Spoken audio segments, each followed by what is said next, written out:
क्या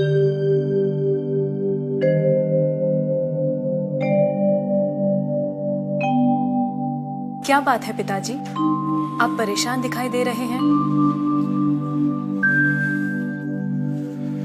नया राजा बावला है। क्यों? कहता है ईश्वर कहाँ है, प्रमाण दो।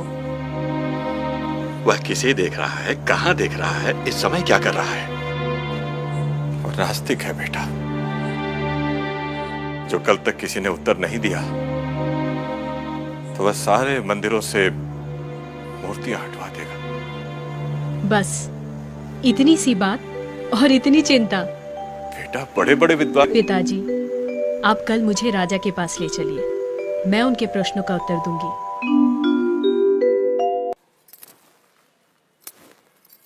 राजन, मैं प्रमाण देने के लिए तैयार हूं, पर उससे पहले मैं कुछ चाहती हूं। क्या चाहिए? थोड़ा दूध।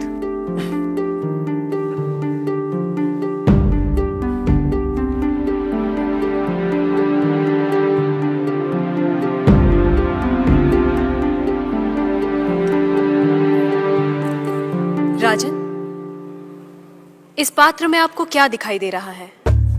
दूध? क्या दूध के अलावा कुछ और दिखाई दे रहा है? नहीं। पर मुझे तो मक्खन भी दिखाई दे रहा है। क्या आपको मक्खन दिखाई दे रहा है?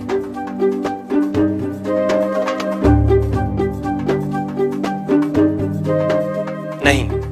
पर राजन, क्या इसमें मक्खन नहीं है?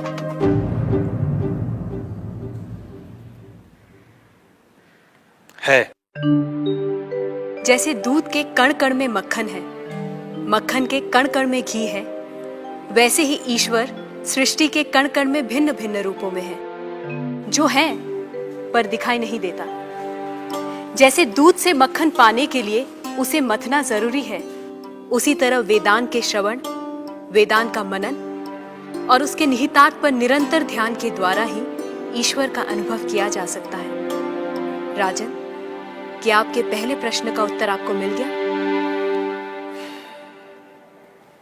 मैं मान लेता हूं, पर वो किसे देख रहा है, किस ओर देख रहा है? क्या मुझे एक जलती हुई मोमबत्ती मिल सकती है? राजन, ये रहा आपके दूसरे प्रश्न का उत्तर। प्रकाश की ये लौ कहां देख रही है, किसे देख रही है? ये सभी को देख रही है। सभी और देख रही है? राजन, जिस तरह इस मोमबत्ती का प्रकाश चारों ओर फैला हुआ है, उसी तरह ईश्वर की चेतना चारों ओर फैली हुई है, और उसी चेतना के कारण हम चलते हैं, बोलते हैं और सुनते हैं। जैसे ये प्रकाश सभी ओर देख रहा है, वैसे ही ईश्वर सभी ओर देख रहा है।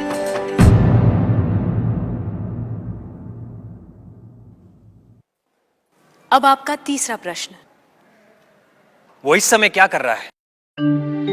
राजन, इस समय मैं आपके प्रश्नों का उत्तर दे रही हूं, इसलिए मैं तुम्हारी गुरु हूं और तुम मेरे शिष्य। पर मैं खड़ी हूं और तुम बैठे हो। यदि अपने प्रश्न का उत्तर चाहते हो तो तुम्हें मुझे अपना आसन देना होगा।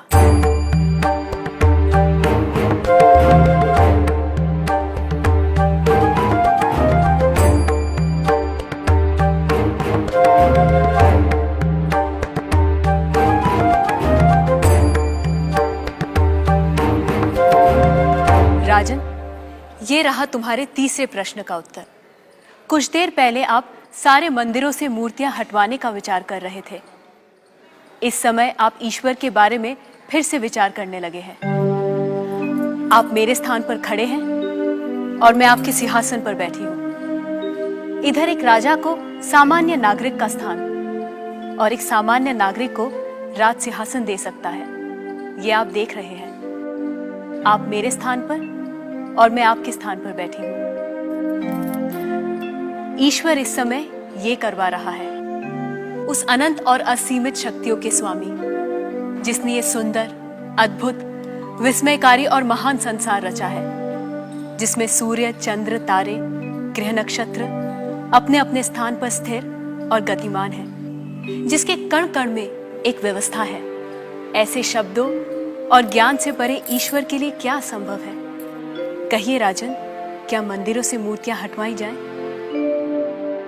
मूर्तियां तो उस ईश्वर की प्रतीक है, उनका मूर्त रूप है। वह सर्वज्ञ, सर्वशक्तिमान, सर्वव्यापी ईश्वर सर्वत्र है। किसी ने उसको पत्थर में पाया, किसी ने पेड़ों में, किसी ने शब्दों के माध्यम से, तो किसी ने प्रार्थना करके। वही परमात्मा अनेक नाम, रूप और गुणों में व्यक्त होता है, और कोई उन्हें अरूप और निर्गुण आत्मा के रूप में जानते हैं। ईशास्माद्वातः पवते ईशोदेति सूर्यः ईशास्मादग्निश्चेन्द्रश्च मृत्युर्धावति पंचम इति। उसके भय से हवा बहती है, उसके भय से सूरज निकलता है, उसके ही भय से अग्नि प्रज्वलित होती है। इंद्र जो स्वर्ग के देवता हैं और यम जो नर्क के देवता हैं, अपने कर्तव्य